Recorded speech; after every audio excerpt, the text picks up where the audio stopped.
Welcome, everyone. Good morning, good afternoon, wherever you are watching this from live around the world.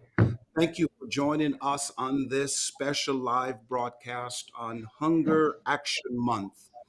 We have a lot to talk about today, and I believe you play a very important role in helping to address food insecurity around the world in your communities. So, as you are watching this live broadcast, or perhaps it's the podcast, I want you to prepare yourselves to make comments, to let us know what you're thinking, and hopefully you can position yourself to be able to help us address this very important need in our communities. The purpose of today's roundtable is to bring awareness to the impact of hunger and food insecurities around our communities, and to also provide steps to assist where necessary.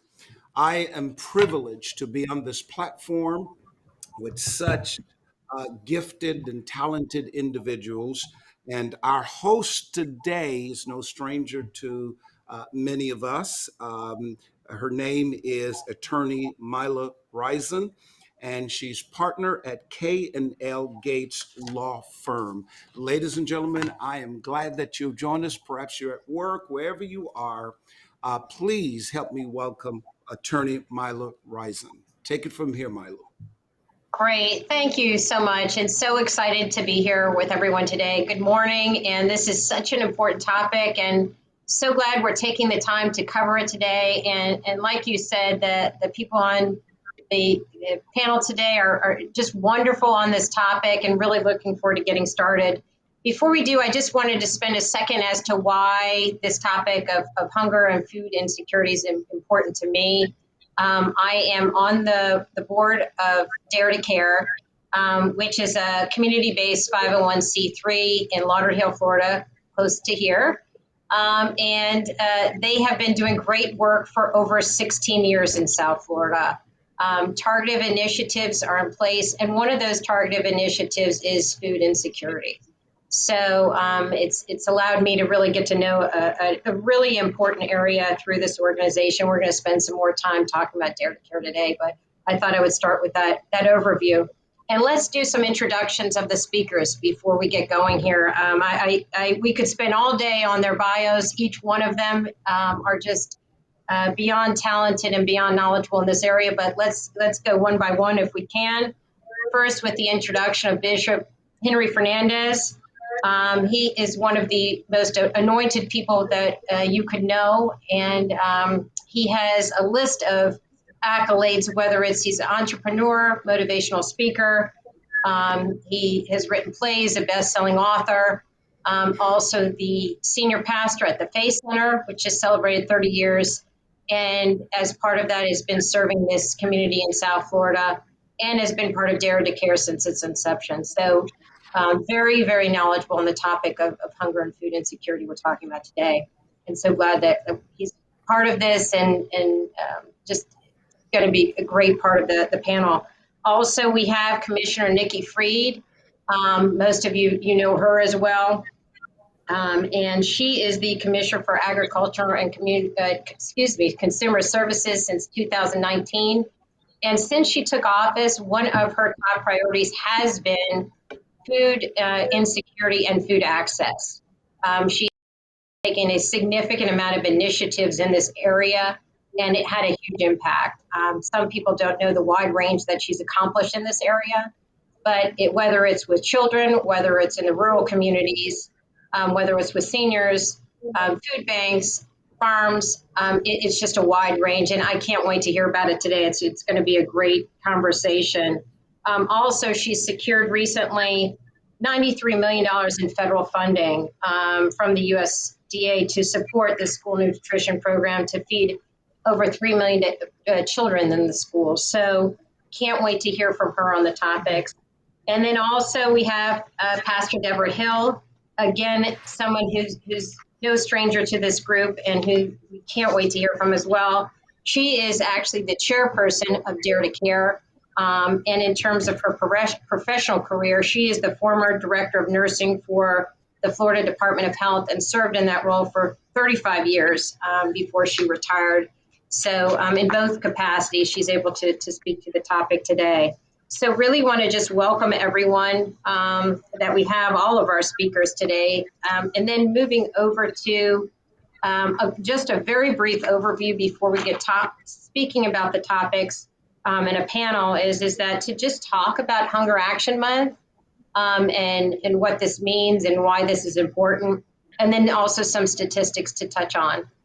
First, Hunger Action Month has been in place a long time around the country, but interestingly, about a year ago, it was Commissioner Freed who did a proclamation for the state of Florida to declare September as Hunger Action Month, which was great. It was as a result of over 3 million Floridians having the shortage of chronic hunger.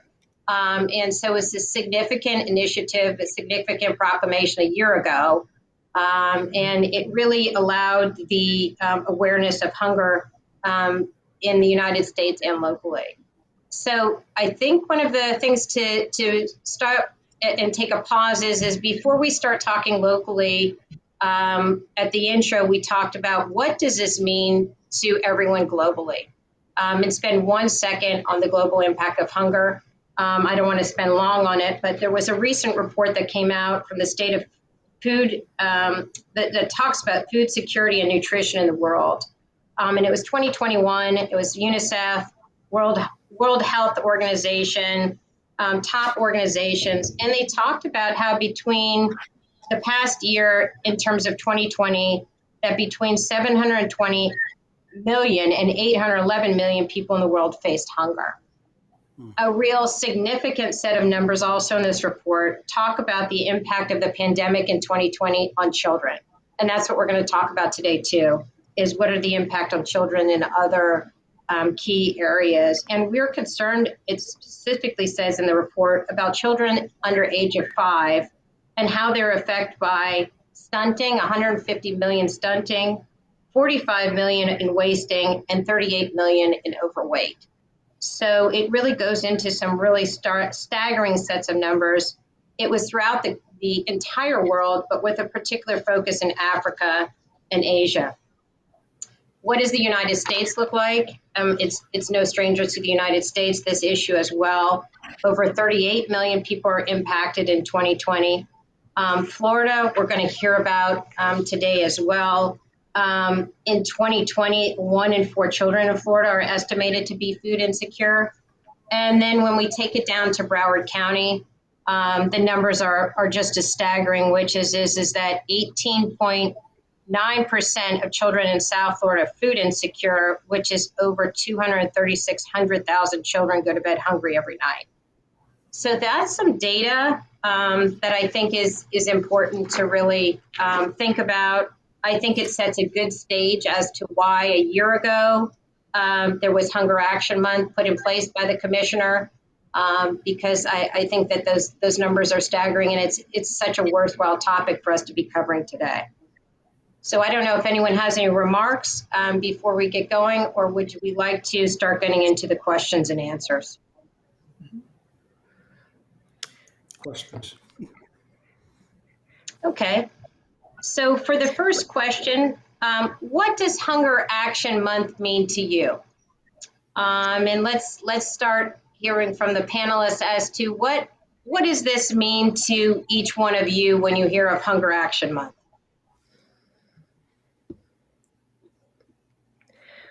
Well, I'll get started. And before we do get started, I do want to talk through what you just discussed, that we did a proclamation a year ago. And I have another proclamation here with us today because this is something that impacts everybody across the board. Whether you directly are impacted by being food insecure, or you work with somebody who's food insecure and you don't even know it. There's so many people in our communities that are impacted by this issue. And it's so important that we bring awareness to the situation. And so this is an important month for me, because this is something that I've been working on, quite honestly, my entire life. When I was in high school, I was doing soup kitchens down in downtown Miami. And I saw just how the basic need for food that not everybody had access to or the financial means to do so. And as I became commissioner, I saw this firsthand. When we've got 3.5 million Floridians across our state that are food insecure, and over 1 million of those are our children. So this is something that has been a mission of mine as commissioner. This is a personal issue to me because I know that when our kids can't eat in school and don't eat in school, they can't be successful in school and they end up dropping out or not having the same economic opportunities that their peers and colleagues do. And same thing with their parents and adults. When they don't have access to nutritional food, they can't be successful in the workforce. And then they are constantly having other healthcare issues and other concerns, and not being able to be productive necessarily in society. So this is something that is on all of us to continue to heighten awareness, continue to bring conversations of how we can resolve these issues. This is Florida in 2021. And this is United States in 2021. And unfortunately, so many of our cities and our counties are struggling with food insecurity. And we've got to continue to bring heightened awareness so we can bring the necessary resources and community involvement to help resolve this. So I do have a proclamation that I just want to read a little bit. Whereas the Florida Department of Agriculture and Consumer Services is committed to increasing access to nutrition for all Floridians through the administration of our school lunch program, summer food service program, seamless summer option, commodity supplemental food program, the emergency food assistance program, and support of Florida's food banks and nutrition programs and partners. And whereas Dare to Care, a Lauderhill-based community development organization, is a vital part of feeding Floridians in need, serves hundreds of Broward County families each week and 3,000 families during Thanksgiving. It helps further FDEC's effort to reduce hunger and improve the health and well-being of all Florida residents. Now, therefore, I, Nicole Freed, Commissioner of Agriculture for the state of Florida, do hereby proclaim the month of September 2021 as National Hunger Month in the state of Florida. Encourage all Florida residents to join the fight against chronic hunger by volunteering, donating, and raising awareness for organizations dedicated to improving access to the state of Florida. So for all those who were involved with this fight, thank you for what you are doing. Thank you for continuing to raise awareness. And this is something that we as a community and as a state must come together to resolve together. So thank you. Wow. Thank Thank you, you. Commissioner. Thank you for Commissioner Free for that awesome proclamation on behalf of Dare to Care, and the recognition for this month and bringing it to the forefront. Thank you on behalf of Dare to Care. We appreciate what you do, all that you do, and it just motivates us to do even more. So I just appreciate and want to say Awesome. thank you on behalf of Dare to Care. Yes, yes. And I totally agree with that. Thank you so much. That was very kind of you. If you don't mind, I'll go ahead of Pastor Deborah to answer your question, Attorney Milo. Three things comes to my mind when we're talking about Hunger Action Month. Number one, I think it is a time to make us be aware of others who are being affected by this. As Commissioner Nikki and yourself gave some stats on the real crisis that's in and around our community, and especially in schools. Who would think America, you know, the land of prosperity, if you will, would be struggling with so many issues, when it comes to food insecurity. So I think one, it gives us this month, and hopefully those who are watching right now, will have a heart, will recognize that, just because you every day know where you're going to go for breakfast, what you're going to have for lunch and dinner, and we have the snacks in between, just because that's normal for you, it's natural for you. There are millions of people. In fact, based on the stats, almost 1 billion people on the planet who will go to bed tonight hungry. That alone should touch anybody to if you have a heart, I think, for people. Number two, I think it also helps us this month to find ways to address the need. It's one thing to identify that there's a need, but is there a plan? Mhm. What can we do to make a difference Mhm. in making people be able to say, I know where my next meal is coming from. And finally, number three, to collaborate with other organizations and people. I mean, right on this platform, many of you are watching around the world, and in particular, maybe in our own communities here, you're seeing four groups of people, or four different people, I should say, in this one group, in this one platform, who have come together to make a difference. I think we can accomplish so much more when we are Mhm. united. And I Mhm. hope that this month will give all of us, whether you're a pastor watching yourself, a community, elected official, maybe you're a business owner, or just a citizen of your city, every one of us, if we come together, we can truly make a difference in this area. So that's my input on the question. Thank you. Amazing Uh, comments. Amazing comments. Pastor Deborah, do you have some thoughts on this? just to add a few thoughts, it means so much to highlight the level of food insecurity in our community, in our state, and our nation. I think it gives us the opportunity to shine a light. Part of the mission statement for Dare to Care is to meet the most pressing needs of individuals and families. If food insecurity is not a pressing need, then I don't know what is. It is a major issue. People tend not to think about it, just as the other panelists have said already. But if you're going to bed and you're not sure how you're going to feed your family the next day, you're not sleeping well, you're not performing well, your overall attitude isn't good. How can you think well, especially if you're a parent and you don't know how your children are going to be fed the next day? How are you going to prepare a meal for them? So I think this is wonderful, this podcast, where we're able to actually shine a light and encourage people to take action to address this issue of food insecurity. Okay, great.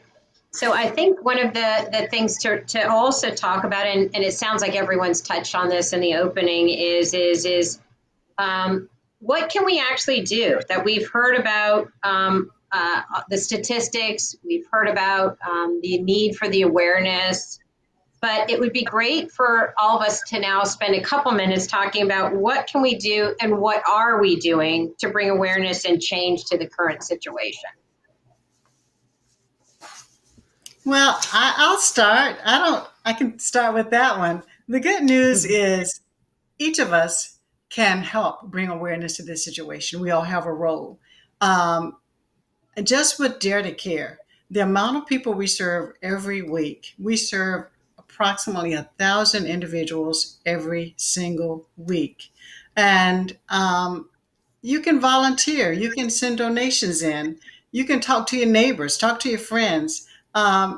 Sometimes we see people, they look well, we see them on the outside, we think they're doing okay, but some of these very same people may not know where their next meal is coming from. And I think it's up to us to share information. Dare to Care has been around for 16 years. And I remember we had a caretaker coming to help out with my mom before she passed. And I happened to mention to her, I said, by the way, do you know about Dare to Care? Do you know we give food every single Saturday to people who have need? And she was like, I didn't know that. And she didn't have a need herself, but she had two elderly neighbors Mm, who, because of the pandemic, were no longer able to take public transportation. They weren't driving. So she would get food for those two elderly neighbors, and she would take food to them. And they were so, so appreciative. And she was like, oh my goodness, please, please let everybody know how appreciative they are that they don't have to worry about where the meal is coming from. So there are a lot of things we can do, but when we talk about the action, Hunger Action Month, we have to take action. We have to do something.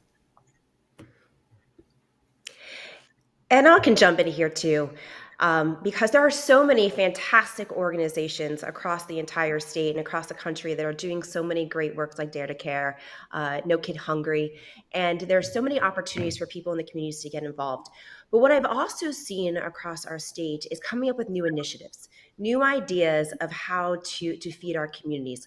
Whether that is, trying to start a urban garden in your community, and especially areas that may be food deserts. And so you're teaching the community how to garden and find some pride in their community, and teach people, and especially our kids, what a nutritional value a tomato is, and what how to grow a tomato. And so now you're empowering people too. We're seeing it also in some creative activities out across our state too, with agriculture, working together with different businesses to create um, almost pop-up gardens, and pop-up locations where you're going to provide food for some, again, food desert areas. So there's all these great organizations, but there's also ways for even a community to come together and think outside the box. In Orlando, we have a fantastic organization that actually takes an old school bus and puts it with fresh fruits and vegetables and goes right into the community, to give Yeah. out some of that fresh produce. I've called on universal breakfast inside of our classrooms, inside of our schools, because we know that so many of our kids still don't have access to food, of course, for breakfast. And there's a stigma attached to going into the cafeteria to get breakfast. So I've said, why Yeah. don't we just give free breakfast to all of our kids? And even those programs that are free and reduced, just make it free. The amount of money that we spend on the reduced is pennies on the dollars across the country.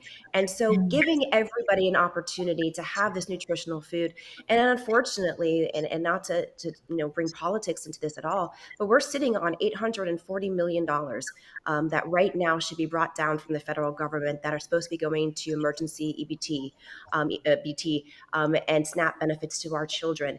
And so we, as a government, also have to recognize that Mhm. we have a role to play here. And that's making sure that we've got the resources, that we're thinking outside the box, and we're empowering our local communities, and giving them the resources to be successful, because this really is all hands on deck because of the implications and just human decency. I Mhm. mean, to know that I know where my next meal comes from, but I don't know about my neighbors three doors down. And to know that we live in a community, and we're supposed to. I mean, I've got two religious leaders here on this line. I know some of the foundations of our religions is love thy neighbors, and that is part of who we are as a society. And we're supposed to care for one another, in good times and in bad times. And we got to be doing that now, when it comes to food insecurity and the hunger across our country. Okay. For a moment, hearing Commissioner Nikki speak, for a moment, I thought maybe she's in the wrong business. She probably should be a clergy herself, you know, because she's right on it. You are right on it. Of course, you spoke about the part that politics and our government needs to play in this situation. Of course, funding is there, but as you know, there's just a whole lot of issues to get through that. But I can speak on the behalf of the clergy, the Christian community, or just say the religious community. There's a lot that we can do because, as Commissioner Nikki said, that the foundation of our faith, it's about loving our neighbor. Mhm. um, I would ask those of you who are watching today, if you're a person of faith, and when you hear about food insecurity, if that doesn't touch you, you may want to reevaluate your faith, the core of your faith, because you know in my faith, I believe in Jesus Christ. He actually had a conversation with his disciples about the same issue, and they were saying, when did we not feed you? you know and his response to them was, when you fail to do it to the least of these, Mhm. the ordinary people you see every day, the people you tend to ignore every day, you are failing to do it unto him. So I would ask those of you who are people of faith, if you're a clergy, make that awareness in your church on the platform. Find a way starting this month, and not just September alone, find a way to bring awareness to the crisis that's in your city. It's there. Maybe you've got a wonderful temple build-in facility. Your people are doing great and wonderful, but I will guarantee you across the street, somewhere down the street in your community, there are people who cannot or don't know, better yet, where the next meal is coming from. So use your platform, use your influence, because you do have it as a leader, to go and talk more to your congregation or to your followers about this issue. And then if you are a laity, parishioner, whatever, you can play a role. Like find, the food banks in your area. Maybe your ministry has it. Maybe it's a community thing. For us here in South Florida, we have Dare to Care. Volunteer at least once a month. Give of your time, to bag the food items, in the bags, and distribute it to the people. Perhaps maybe the next time you go to the grocery store, you're picking up a can of beans or something here, maybe take two, and then, bring to your church and say to your pastor, your rabbi, whomever, here's some grocery, find a family to give it to, or drop it off at a food bank center or something like that. If the heart is there, you'll find the will to get it done. And I think those are some of the things that we can do to bring awareness to it. I You think know, all of those cumulatively are excellent. I think one of the questions is also to just think about the pandemic and really how has this really impacted the scarcity of food? We hear the statistics, but can each one of you just provide some quick insight into how we think that the pandemic has affected the scarcity of food in the communities? I, I think the pandemic shined a light on so many inequities, so many. We all know that. We've all lived through it. We've heard the news and how families are impacted, especially the pandemic itself. People of color are still dying at a higher rate for whatever reason, afraid of the vaccine or just not having to be in places where they have that level of exposure. But the pandemic, for people who lost their jobs, or for whatever reason were not able to work from home, they were greatly impacted. So, and they're still being impacted today, to tell you the truth. They just may not, it be evident to everybody. But I think two groups in particular, your most vulnerable groups, if I could say that word, your elderly and your children, I think were greatly impacted by the pandemic.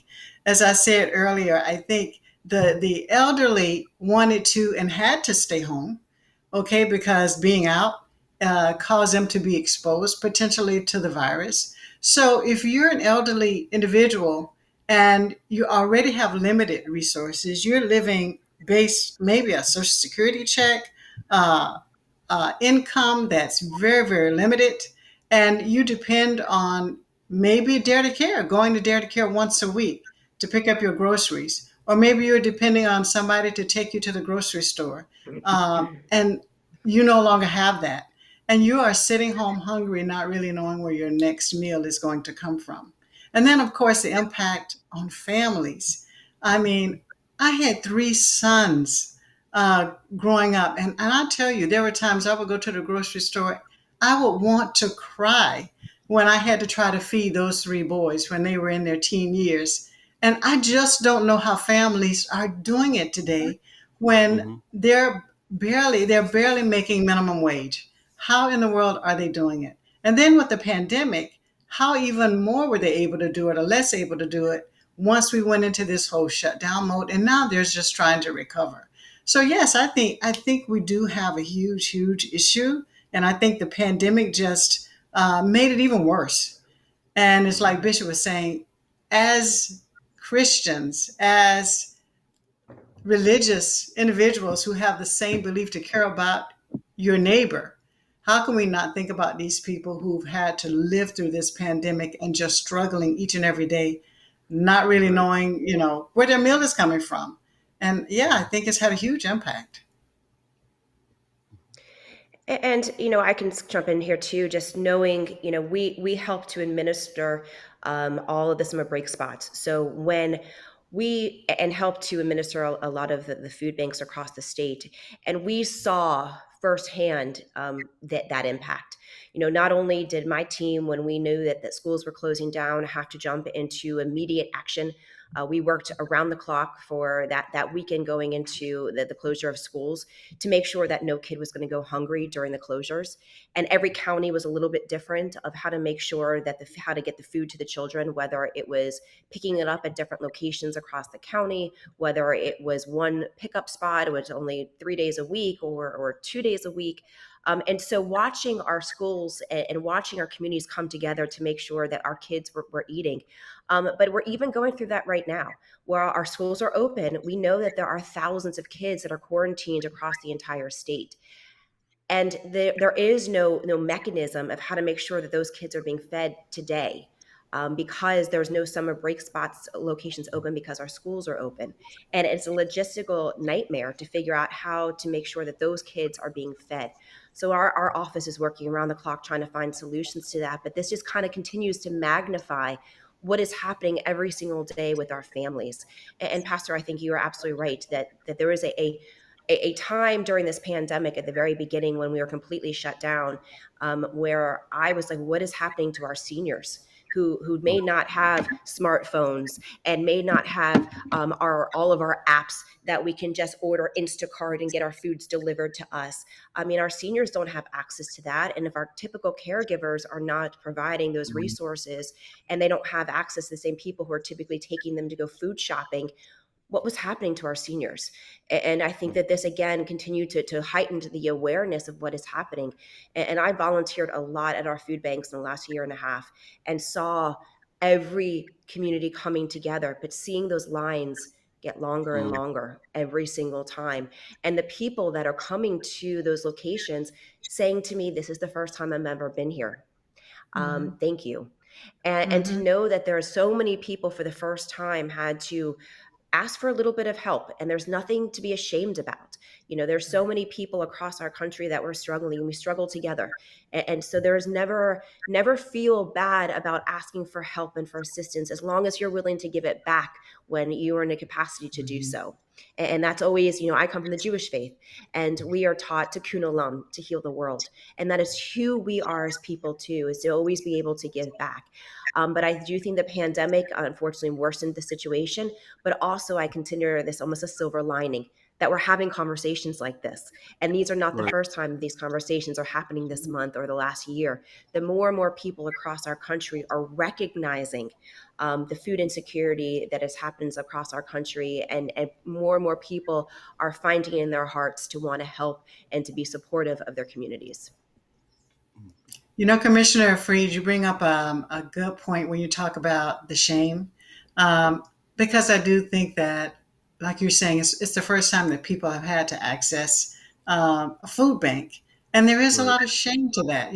I'm working, Mhm. I've never had to get a handout, and people should not feel that way. If you have a need, Mhm. and we're able to provide that need through whatever means, whether it's the Dare to Care food bank or some other food bank, don't be ashamed. Take advantage of it. Mhm. Because at any point in time, any one of us could be in that situation, you know? So I Right. think that was a good point that you made out, and I just wanted to add a little bit to it. That's all. Wonderful. Bishop, do you have any thoughts about the pandemic and what you've seen on your end? I'm sure you've seen a lot, and a lot that a lot of us don't see on the outside. I think both of the speakers, brought it all out on the table.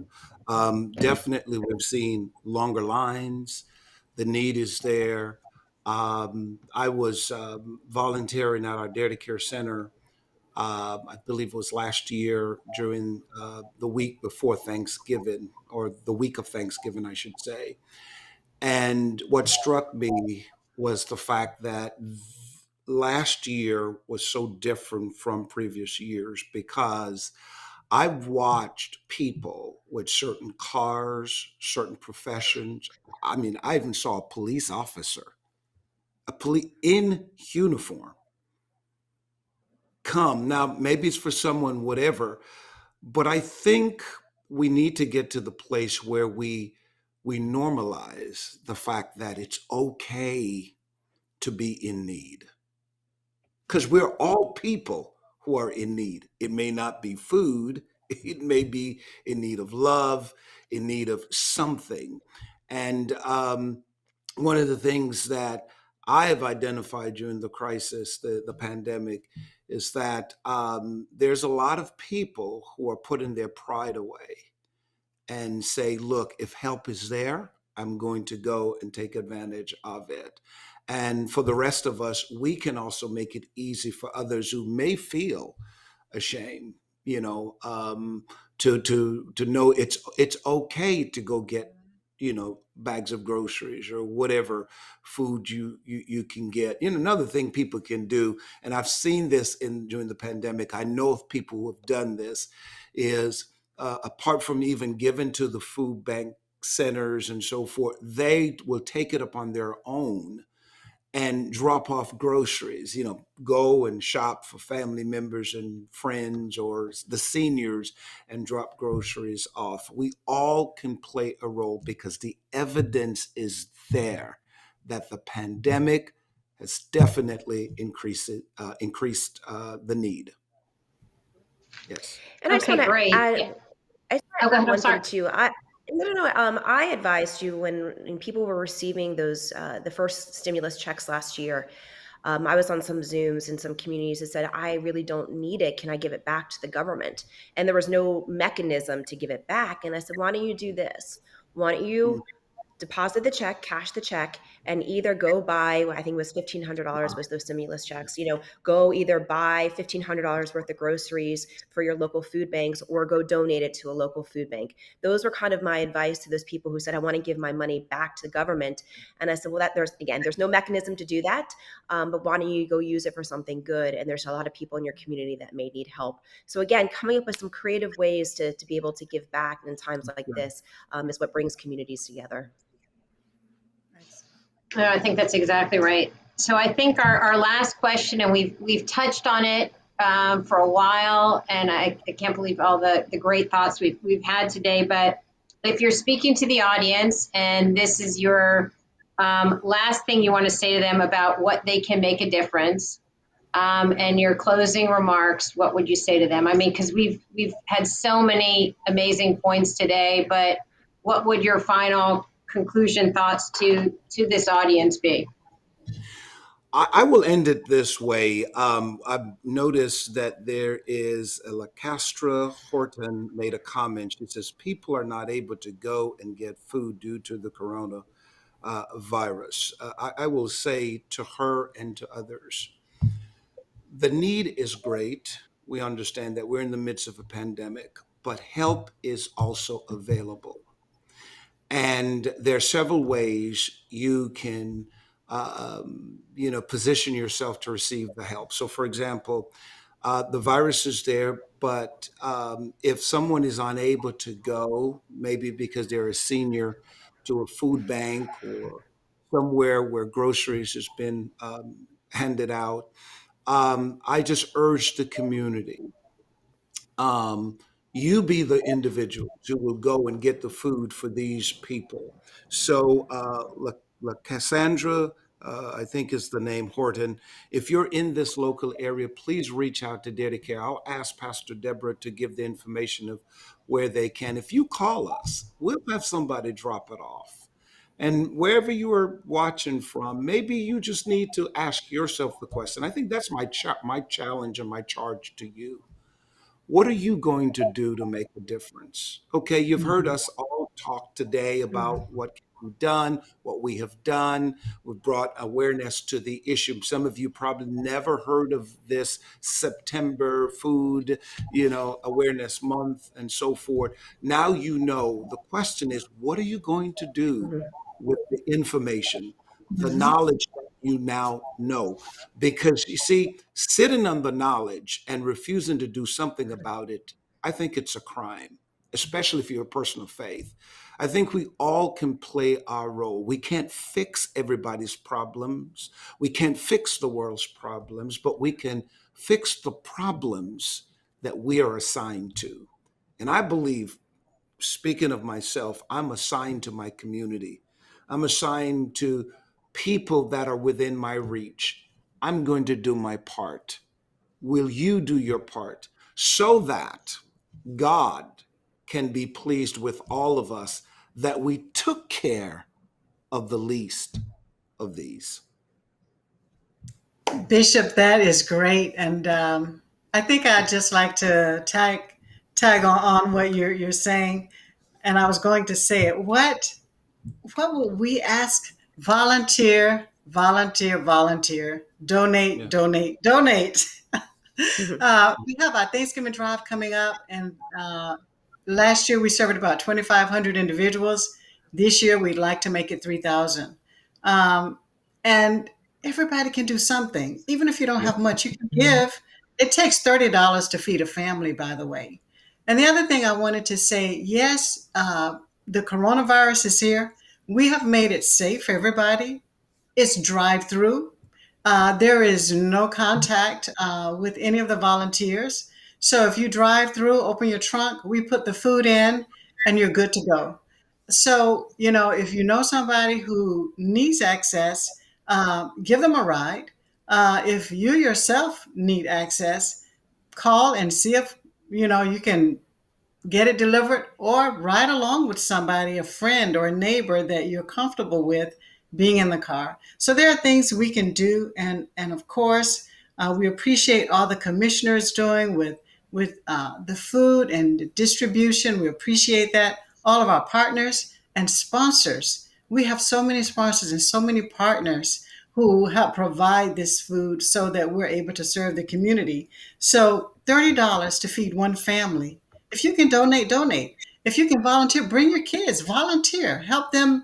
They'll be able to actually see that you're giving back to the community. I don't know if they're going to put the Dare to Care site on the screen, or if you want me to give it at the end, Bishop. I'm not sure. Or Go Myla, ahead and which give way? it. Yeah, you can go ahead and give it now then. Yeah. The site is www.dare,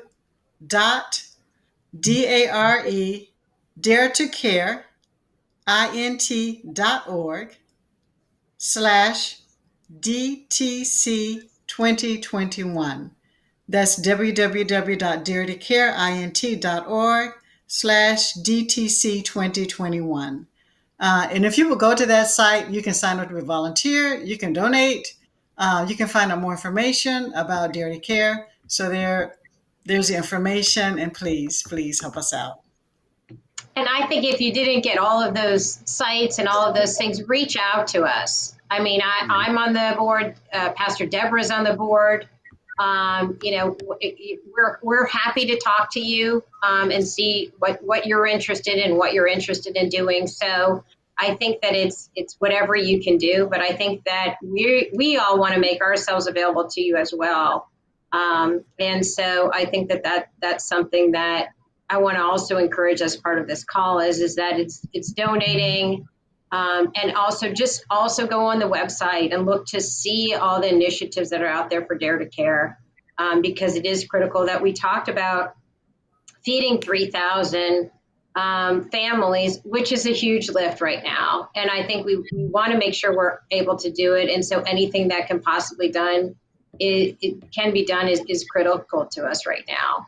And so reach out to, whether it's donating or asking us about it, that would be great. But I think also, as Commissioner Freed said too, is there are a lot of organizations to think about. So there's Dare to Care, there's other creative ways, there's just so much to be doing. And I think that if each one of us takes the step to make a difference, we're going to slowly chisel away at this problem.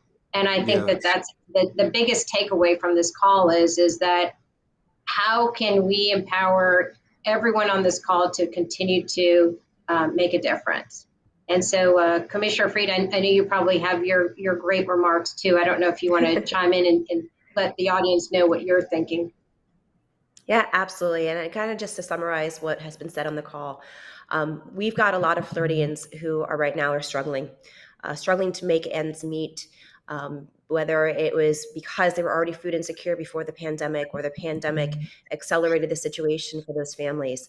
And so during these times, as we as a community can show compassion, can show that we care for one another and come together. And again, whether it is donating your time, donating your financial resources, to some of the already established incredible organizations in your community, or if you're not finding one that is serving a specific need for your own community, start it up, take the initiative.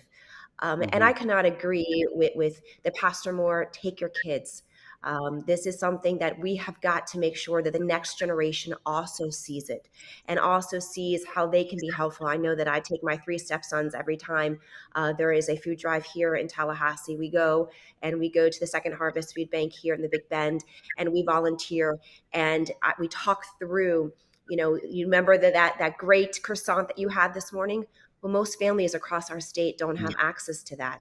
Let's go and volunteer and show our appreciation, and showing that next generation, one, that you are willing to spend your time and effort, but also teaching them that compassion and that willingness to give back to their communities, and instilling community service at a very young age is so important. And because this is something that is, that weed, it's a silent killer. Because not only are people are not having access to food, but nutritional food. Because of course we know that it's a lot cheaper to go and get a family of four over a drive-through at McDonald's, but that's not nutritional food. That is only Right. going to increase some of the diabetes and other health concerns, which then will have a drain on our healthcare system and on their own well-being. So it's making sure that we are providing access to affordable nutritional food, or giving out access to nutritional food as well, and doing the food banks, but also the community gardens, and teaching people in the communities how to survive as well. So this really takes a village, is what the end story that you're hearing from everybody on this call. It takes individuals, it takes community organizing, and it takes the people willingness to give of their time and of their heart. We are going to get through this, not only through this pandemic, but we are going to tackle food insecurity, because we do have a heightened awareness across our country. We're seeing it from the Biden administration willingness to send additional dollars down, and those of us inside of government recognizing the need, and making sure that we are providing the resources necessary to help our communities out. So I'm so honored to have been part of this riveting conversation today. I know that it is just 1 hour of our day, where so many of our families struggle throughout the day. And so knowing that this is just one conversation, there are conversations that are happening like this all across our country. And just know that you have a partner inside the Department of Agriculture, as well as me as an individual, who will understand the needs across our state, and will continue to fight for the people of our state, that right now just may need a little extra assistance. And I think we also want to thank you for being on here. That we know how much you're tackling right now. And I think for you to be part of this with us today, we just appreciate it. And again, we appreciate the proclamation, obviously timely, but to have Dare to Care carved out in there was very much appreciated. And again, appreciate your words and everything that you've shared today. And to the other two speakers as well, do not want to leave them out, both Bishop Fernandez and Pastor Hill. It was great for all of us to come together today. Hopefully the audience got a lot from this, and hopefully the audience will feel free to reach out to any of us, and continue to have dialogues and continue to have conversations on such a key topic. And this is just the beginning. These conversations are really just the beginning. This is not a one-time thing. This is the beginning, and this is why this is the whole month, to raise awareness and raise conversations about it. So, but I'm glad we did take the time today, and thank you everyone for joining us. Thank you. Bye, Thank you. everybody. Thanks, everyone. Bye-bye. Thank you.